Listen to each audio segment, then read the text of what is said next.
வணக்கம் உறவுகளே, எப்படி நலமாக இருக்கிறீர்களா? மீண்டும் ஒரு காணொலியில் உங்களை சந்திப்பதை விட்டு மட்டும் மகிழ்ச்சி கொள்கின்றேன். பிறந்திருக்கின்ற பொழுது நல்ல பொழுதாக இருக்க வேண்டும் என்று எல்லோருக்கும் பொதுவான இறைவனை பிரார்த்தித்துக் கொண்டு இன்றைய காணொலிக்குள் வரலாம் என்று நினைக்கின்றேன். இன்றைக்கும் பல பேசு பொருட்கள் இருக்கின்றன. அவை தொடர்பாக இன்றைக்கு பேசப் போகிறோம். இலங்கையின் மிக மிக முக்கியமான செய்திகளாக இன்று பார்க்கப்பட இருக்கிறது. ரணில் விக்ரமசிங்கா பிரான்ஸ் நாட்டிலே அரசியல் தஞ்சம் கோர இருக்கிறார் என்கின்ற ஒரு தகவல் வெளிவந்திருக்கிறது. அவை தொடர்பாகவும் ஆராயப் போகிறோம். அதே வேளையில் செல்வம் அடைக்கலநாதன் தொடர்பாக அவரது கட்சியில் இருந்தார் என்று சொல்லப்படுகின்ற விந்தன் கனகரட்னம் தெரிவித்திருக்கின்ற பல்வேறுபட்ட திடுக்கிடும் தகவல்கள் தொடர்பாகவும் ஆராயப் போகிறோம். அதே வேளையில் இந்த கொழும்பு ஹொட்டேனாவில் இடம்பெற்ற கொலையோடு சம்பந்தப்பட்டவர்கள் என்று சொல்லப்படுகின்ற நபர்கள் யாழ்ப்பாணத்தில் கைது செய்யப்பட்டதன் பின்னணி இன்றைய தினம் போலீசாரால் விவரிக்கப்பட்டிருக்கிறது. அவை தொடர்பாகவும் மேலும் பல செய்திகளும் இருக்கின்றன. எல்லாவற்றையும் தொகுத்து ஆய்ந்து கொள்ளலாம். வாரங்கள் முழுமையான காணொலிக்குள் செல்லலாம். யாராவது முதல் தடவையாக வந்திருக்கீங்கன்னு சொன்னால் தயவு செய்து சப்ஸ்கிரைப் பண்ணி போட்டு காணொலியை பாருங்கள்.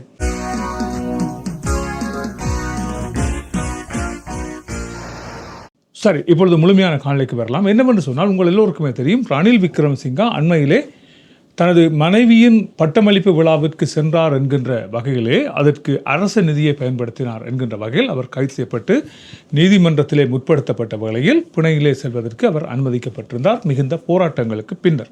இவ்வாறு இருக்கின்ற நிலைமையில் எதிர்வருகின்ற ஜனவரி மாதம் அவரது வழக்கு மீண்டும் நீதிமன்றத்துக்கு வர இருக்கிறது.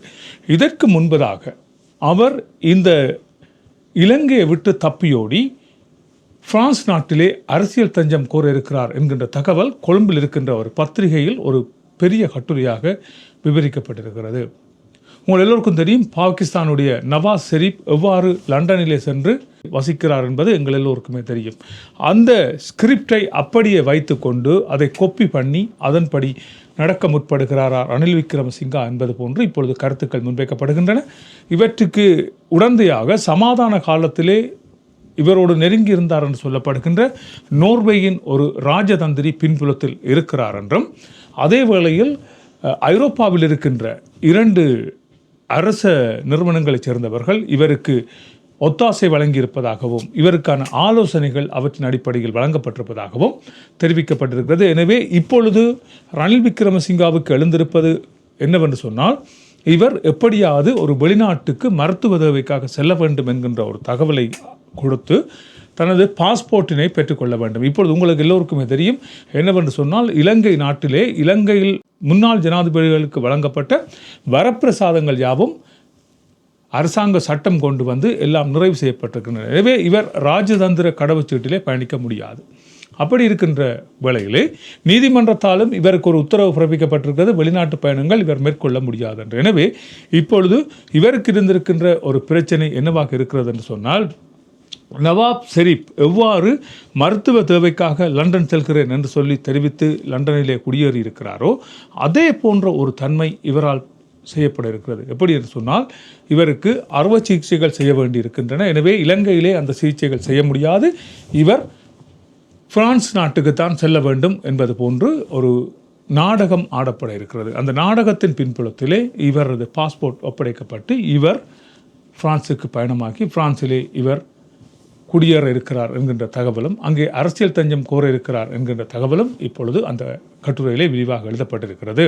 பல்வேறுபட்ட ஆய்வுகள் இதன் அடிப்படையில் மேற்கொள்ளப்பட்டிருக்கின்றன. நோர்வேயைச் சேர்ந்த அந்த அதிகாரி மற்றும் ஐரோப்பாவில் இருக்கின்ற 2 அதிகாரிகள் இதன் பின்புலத்திலே செயல்பட்டு வருகிறார்கள் என்கின்ற தகவலும், பல்வேறுபட்ட தகவல்களின் அடிப்படையில் வயதான ஒரு அரசியல்வாதி பழிவாங்கப்படுகிறார் என்பதன் அடிப்படையில் இவருக்கான இந்த உதவிகள் வழங்கப்பட இருப்பதாகவும் தெரிவிக்கப்பட்டிருக்கிறது. இந்த கட்டுரையின் நோக்கம் ரணில் விக்ரமசிங்கா பிரான்சிலே சென்று அகதி அந்தஸ்து கோரப் போகிறார் என்பது நிரூபிக்கப்படுமாக இருந்தால், அதற்கான முனைப்புகள் காட்டப்பட போகின்றன என்பதாக இருந்தால், அடுத்து வருகின்ற ஒரு சில நாட்களிலே ரணில் விக்ரமசிங்கா மிகவும் சுயநமுற்றவராக அவருக்கு திடீரென்று அவருக்கு சிகிச்சைகள் மேற்கொள்ளப்பட வேண்டும் என்பது போன்ற ஒரு நாடகம் ஆடப்படும் என்பதாகவே காட்டப்படுகிறது. எனவே இந்த நாடகத்தின் அடிப்படையில் தான் ரணில் விக்ரமசிங்கா என்று சொல்லப்படுகின்ற பழுத்த அரசியல் நரி இனி பிரான்ஸ் நோக்கி பயணிக்கப் போகிறதா என்பதை நாங்கள் பொறுத்திருந்து பார்க்கலாம். இவை தொடர்பாக நீங்கள் என்ன நினைக்கிறீர்கள்? இப்படி ஒரு சம்பவம் நடைபெறப் போகிறதா என்று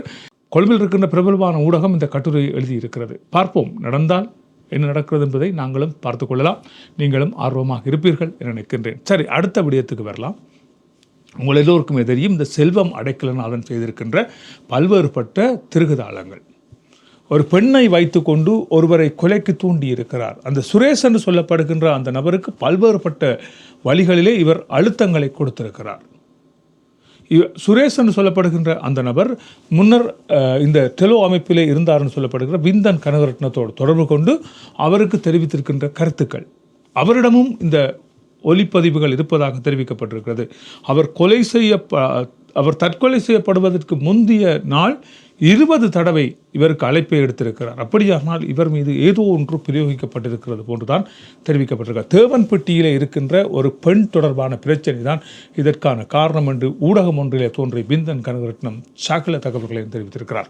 அது தவிர டெலோவிலே இருந்த ஆரம்பகால உறுப்பினர்கள் என்று சொல்லப்படுகின்ற பல்வேறுபட்ட நபர்கள் தனது தலைமை பதவிக்கு இவர்களால் இடையூறு வரும் என்பதை கருத்திலே கொண்ட செல்வம் அடைக்கலநாதன் அவர்களை போட்டு தள்ளி இருக்கிறார். அவை தொடர்பான தகவல்களையும் அவர் வெளியிட்டிருக்கிறார். யார் யார் எப்பொழுது கொலை செய்யப்பட்டிருக்கிறார்கள் என்கின்ற தகவலும் இப்பொழுது தெரிவிக்கப்பட்டிருக்கிறது.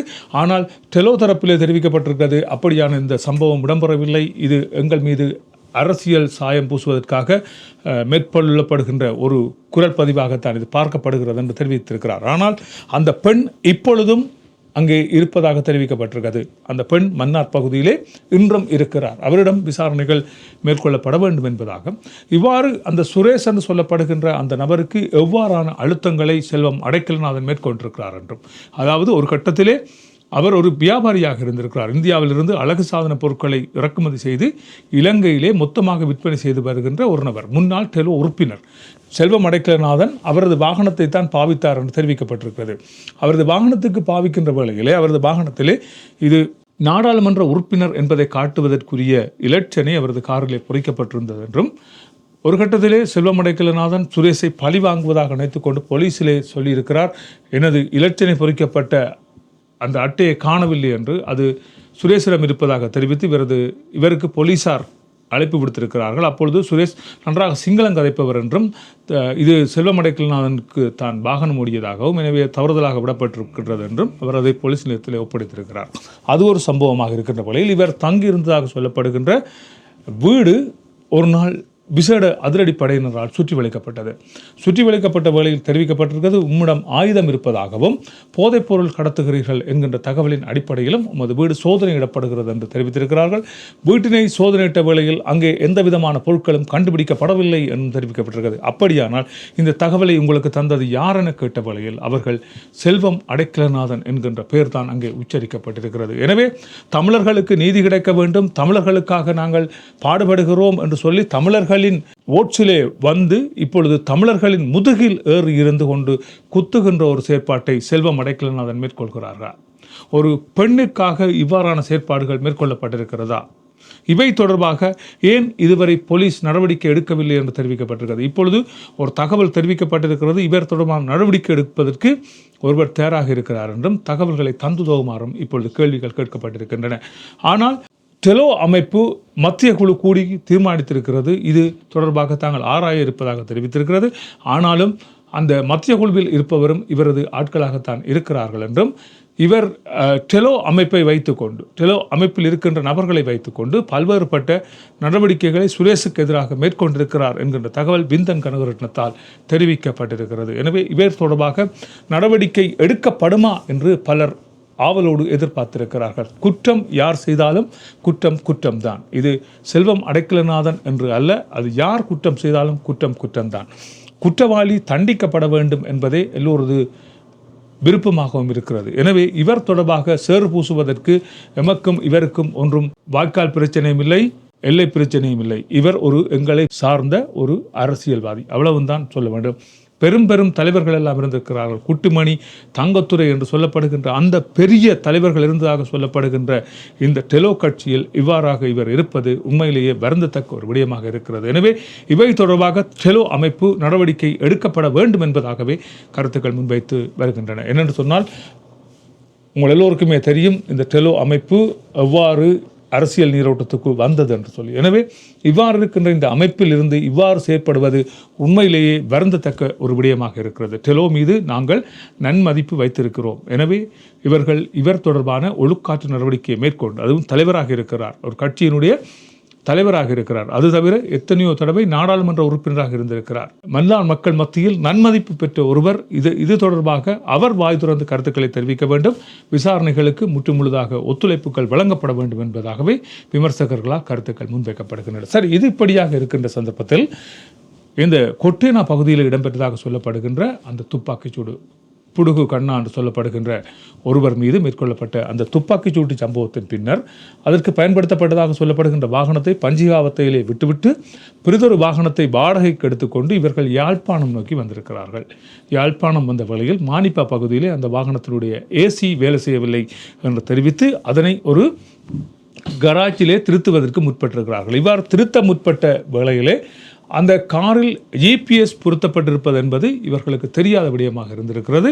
எனவே இந்த கார் வாடகைக்கு புறப்பட்ட நிறுவனத்திலிருந்து அந்த தரவுகளை பெற்றுக்கொண்ட போலீசார் இவர்களை பின்தொடர்ந்து வந்து கராச்சியில் இருந்த அந்த வாகனத்தையும் அவர்களோடு இருந்த ஒரு பெண்ணையும் அவர்கள் கொண்டு வந்த வெளிநாட்டு வளர்ப்பு நாய் என்று சொல்லப்படுகின்ற பல லட்சம் ரூபாய் பெறுமதியான அந்த நாயினையும் கைப்பற்றியிருக்கிறார்கள். இவர்களிடம் இப்பொழுது விசாரணைகள் மேற்கொள்ளப்பட்டு வருகின்றன.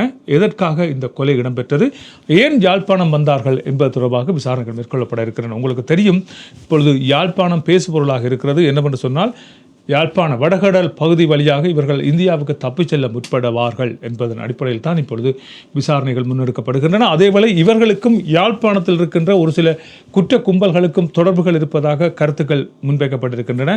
ஒரு இணையதளத்தில் இந்த செய்தியையும் பார்த்திருக்கிறேன். என்னவென்று சொன்னால், யாழ்ப்பாணத்தில் இருக்கின்ற ஒரு சில நபர்களது பெயர்கள் குறிப்பிடப்பட்டு இவர்களுக்கும் இந்த கும்பலுக்கும் ஏதோ தொடர்பு இருக்கின்றபடியால் தான் இவர்கள் மானிப்பாய் பகுதிக்கு வந்திருக்கிறார்கள் என்கின்ற தகவலும் இப்பொழுது தெரிவிக்கப்பட்டிருக்கிறது. இவர்கள் இப்பொழுது கொழும்புக்கு அழைத்து வர நடவடிக்கைகள் எடுக்கப்பட்டிருப்பதாகவும் அங்கு இவர்களிடம் மேலதிக விசாரணைகள் இடம்பெற இருப்பதாகவும் தெரிவிக்கப்பட்டிருக்கிறது. பார்ப்போம்.